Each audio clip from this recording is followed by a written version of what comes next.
మయాన్లో ఆడుకున్న ball game అడుగడుగున ఎన్నో ఆసక్తికరమైన విషయాలు చెప్తుంది. అప్పట్లో వాళ్ళు ఎంత భయంకరంగా ఆడుకునేవాళ్ళో ఈ విషయాలు బయటపెడుతున్నాయి. అసలు మనుషులు శవాలను బంతులుగా మార్చడం అనేది మయాన్ల నాగరికతలో ఆశ్చర్యపరిచే అంశం.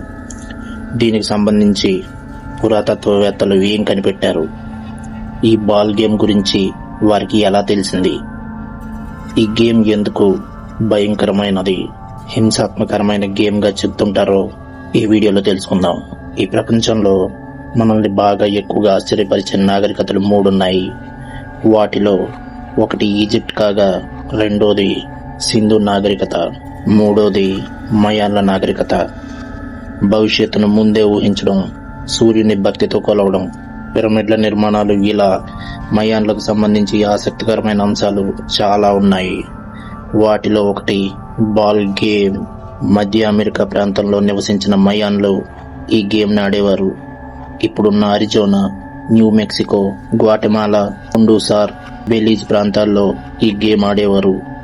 ఇది మామూలుగా ఆడుకొని ఉంటే ఇంత ఆశ్చర్యం అక్కర్లేదు, కానీ చనిపోయిన వాళ్లను రబ్బర్ బాల్స్ లా మార్చి ఆడేవారు. ఈ గేమ్ ని మయాన్లు ఎంతో ఆసక్తిగా ఆడేవారు. తమ సమాజంలో సాంస్కృతిక అంశాల్లో ఈ క్రీడను ఎక్కువగా ప్రాధాన్యత ఇచ్చేవారు. క్రీస్తు శకం 250లో ఈ గేమ్ ప్రారంభమైనట్లు అంచనాలు ఉన్నాయి. మరి శవాలు బంతులుగా ఎలా మారేవి, ఎందుకు అలా చేసేవారు, మయాన్లు క్రూరంగా వ్యవహరించేవారా? ఇలాంటి ప్రశ్నలకు ఈ వీడియోలో సమాధానాలు తెలుసుకుందాం. ఇప్పుడు ఎలా అయితే చాలా క్రీడల్లో 2 జట్లు పోటీ పడుతున్నాయో, మయాన్ల కాలంలో కూడా 2 జట్ల మధ్య ఈ బాల్ గేమ్ ఉండేదనే అంచనాలున్నాయి. అయితే గేమ్ రూల్స్ ఎలా ఉండేవి అనేది మాత్రం ఎవ్వరికీ తెలియదు. అప్పట్లో మయాన్లు ఇంగ్లీష్ లెటర్ ఐ ఆకారంలో ఉన్న ఒక గ్రౌండ్లో దీన్ని ఆడేవారని అంచనాలున్నాయి.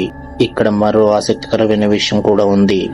వాళ్ళు ఆడే గ్రౌండ్ చుట్టూ రాళ్లతో కట్టిన గోడలుండేవి. వాటి మధ్యలో ఉన్న గ్రౌండ్లో ఆడేవారని తెలిసింది. ఆటలో గాయాలవ్వకుండా ఉండేందుకు తగిన రక్షణ చర్యలు కూడా తీసుకునే వాళ్ళని తెలిసింది. ఈ బాల్ గేమ్ ఆడే సమయంలో కొన్ని కారణాలతో ప్లేయర్లలో కొందరు చనిపోయేవాళ్ళు. మయాన్ల కాలంలో ఇలాంటి ప్లే కోర్టులు చాలా చోట్ల ఉన్నాయి. అన్ని చోట్ల ఆట హింసాత్మకంగానే ఉండేది. ప్రత్యర్థి ప్లేయర్లను కావాలనే చంపేసేవాళ్ళు. అలా ఒకరికొకరు నువ్వా నేనా అన్నట్లుగా ఆట సాగేదని పరిశోధనలు చెబుతున్నాయి. ఈ ఆటలో వాడే బంతులను శవాల ఆధారంగా తయారు చేసేవారని తెలిసింది. శవాలను తగలబెట్టి ఆ బూడితో బంతులు రూపొందించేవారని ఒక సమాచారం. ఇందుకు సంబంధించిన కొన్ని ఆధారాలైతే దొరికాయి. మెక్సికోలోని ఆంథ్రోపాలజీ చరిత్ర జాతీయ సంస్థకు చెందిన పురాతత్వవేత్త జువాన్ ఆడ్యూన్ 2020లో మయాన్ల నాగరికతపై పరిశోధనలు చేశారు. ఆ సమయంలో వారికి భూమిలో ఒక నేలమాళిగ కనిపించింది. అది మెక్సికోలోని చియాపాస్ లో ఉన్న తొనీనాలో గల పిరమిడ్ కింద ఉంది. అది 1000 ఏళ్ల నాటిదని తేల్చారు. చీకటిగా ఉన్న గది లోపలికి వెళ్లిన పరిశోధకులకు అంతా అయోమయంగా అనిపించింది. లోపల గందరగోళంగా కొన్ని మెట్లు ఉండగా చిన్న చిన్న గదులు చాలా ఉన్నాయి. వాటిలో దాదాపు 400 పాత్రలను గమనించారు. వాటిలో బొగ్గు, బూడిద, మొక్కల వేర్లు, సహజమైన రబ్బరు ఉండేదని తెలిసింది.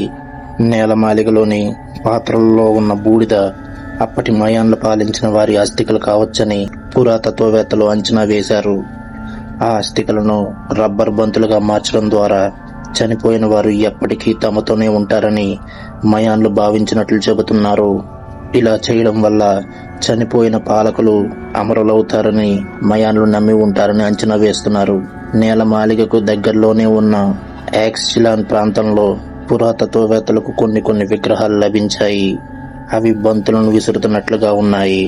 ఆ బంతుల్లో చనిపోయిన మనుషులు అవశేషాలు ఉన్నట్లు కనిపించాయి. తద్వారా నిపుణులు ఈ అంచనాకు వచ్చారు. అయితే నిజంగానే మయాన్లు అలా చేశారా లేదా అనేది తెలియదు. దీనికి ఖచ్చితమైన ఆధారాలు అయితే ఇప్పటి వరకు లేదు. Thank you. వీడియో నచ్చినట్లయితే లైక్ చేయండి, షేర్ చేయండి. ఇలాంటి వీడియోల కోసం మా ఛానల్ అయితే సబ్స్క్రైబ్ చేసుకోండి. Thank you.